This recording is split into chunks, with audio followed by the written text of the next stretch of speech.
Hello everyone, it is Faded Gamer here again, and we have another Humble Bundle. It was quite soon after the last one, so I'm surprised to see it, and it came out of the blue. It is the Humble Weekly Bundle Iceberg Interactive 2, and the first game up is Tiny Troopers. This game is kind of like a twin-stick shooter, I guess, is the best way to describe it, where you kind of got your guy, and you just kind of direct them which way to point while you move them around. My biggest problem with this game is that your field of view is kind of messed up because you're looking at it from a skewed camera angle, and you get shot from the bottom without ever seeing the bullet until it's already too late. Also, another control problem is that you have to click left mouse to move your guys to a certain point instead of just using WSAD because it is a mobile port. Also, the animations look a little janky when your people are walking. I don't really like that. It makes it look really bad, and the voice acting isn't great. It's kind of like Worms, where the voices are extremely high-pitched and annoying, but the rest of it sounds pretty normal. And for Worms, it's okay. It's more like cartoony and fun times, and this is just kind of it kind of gets on my nerves a little bit. It's an okay game on the $1 tier, but it's definitely not a must play. Its current Metacritic is 57 and a 5.7 user review score, which is pretty bad and means that it's really mixed received, which is, I can understand that.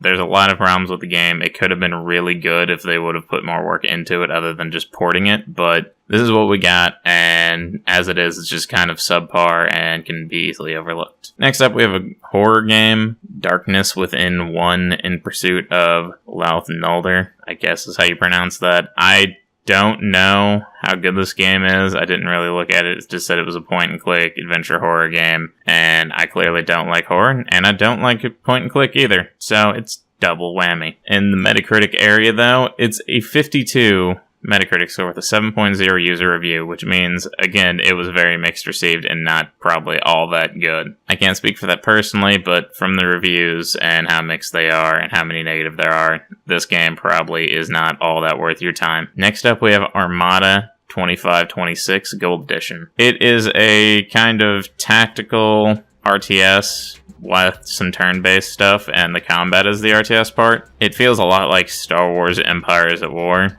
and I strongly would consider that game way over this game. If you really need more games in your library and you really want to try a new strategy game, it's here, but for the most part, it felt pretty underwhelming. I wasn't kind of sure what was going on the whole time, and a lot of the mechanics didn't seem to really blend all that well. At one point during, after the tutorial, they let you continue playing. I lost my entire fleet to a smaller fleet of fighters, which make no sense to me. So, whatever, it's there. It's okay, I guess, but I think there are a lot better strategy games that you could go play. The Metacritic is currently 66 for it and 6.5 user reviews.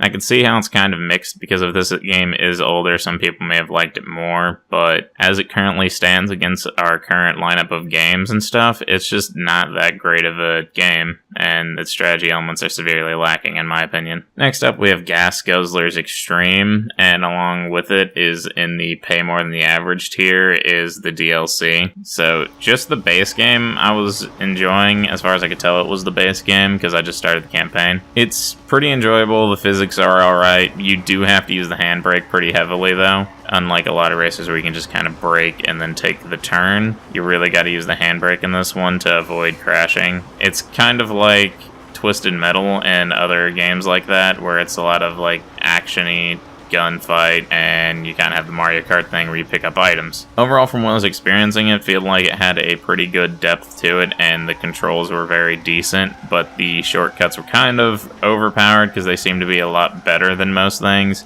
But if you're on ice, your traction's terrible. If you're in the sand, you're perfectly fine for the most part. So I think that it did most of that kind of stuff well, and that the driving works well enough, and the graphics are actually pretty decent. So I would definitely consider getting the $1 version just for this game if you like racing games or games like Twisted Metal. Currently has a Metacritic of 73 and a user of 8.7, which is pretty understandable in my opinion. I think it's really a decent game. It's not that bad, and I could understand why critics would be a little bit more harder on it than a user because of how many games they probably played that are similar to it. which there are a lot, like the Flat Out series and stuff like that. But overall, it was enjoyable. I think it has enough depth to keep you entertained if you want to get the $1 version. Finally, on the $1 tier, we have Nuclear Dawn. This game was really awesome when I started picking up and playing it, but the community is completely dead. It is a game where you can be the first-person shooters, or you can be the RTS commander on your team. The commander actually has a lot of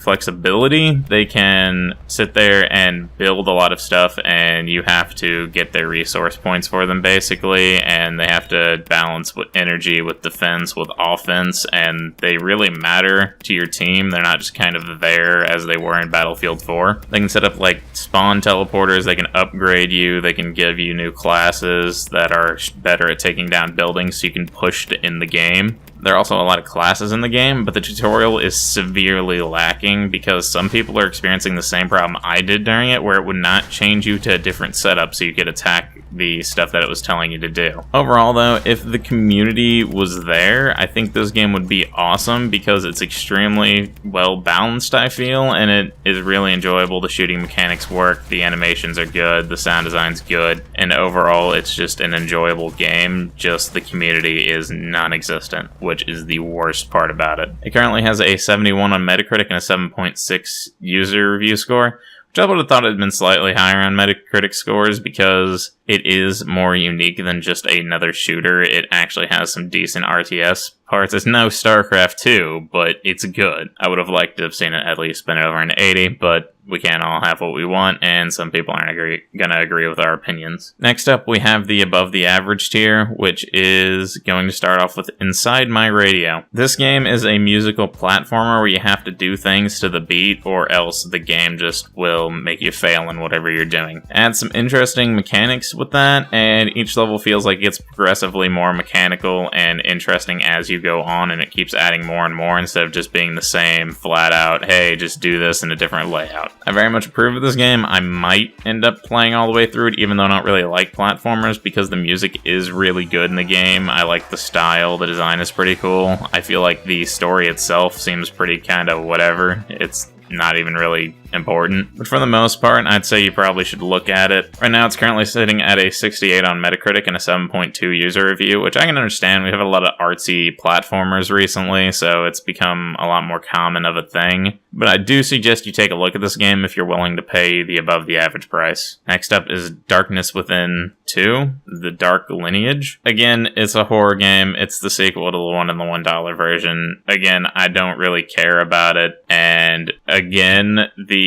user reviews are at 6.6, which I think is worse than the first one. Yeah, so I went and checked. It's actually worse than the first one. The first one was a 7.0. This one is a 6.6. There is no Metacritic reviews right now. So it shows that no one was interested enough from the first game to even play the second one and give it a review. I would recommend that you avoid this game because it just does not sound good. People aren't enjoying it. Not even the critics are reviewing it. Next up is Vector Thrust. I saw Vector Thrust and thought it looked kind of interesting, but once playing with it, the mechanics are very shallow. You have really limited gun ammo, like really, really limited compared to how many missiles you have, and the sound design is horrible. Most of the game, you're just going to be listening to the beeping of you getting locked on or you locking onto someone. It is extremely uninteresting. You can barely even hear the jet engine, which should honestly probably be the loudest thing that you hear. The dogfighting didn't feel really skillful. It didn't feel deep or meaningful at all. It just kind of felt like I'm just going to chase this guy and try and get a lock and listen to these annoying noises. And then occasionally you'd get a glimpse of awesome music. The music design is very good. I liked the music a lot. It currently sits at a 57 Metacritic score, and I can completely understand this because the game just was not that deep or meaningful. You should go play World of Warplanes if you really wanted a flight fighter. Seriously, I'm going to strongly suggest that everyone goes play World of Warplanes. It's free instead, and it has a lot better controls, a lot better sound design. Music probably not even close to this game though, because the music sounded really cool from what I could tell. Next up on the above the average tier, you just got the 2 DLCs for Gas Guzzlers,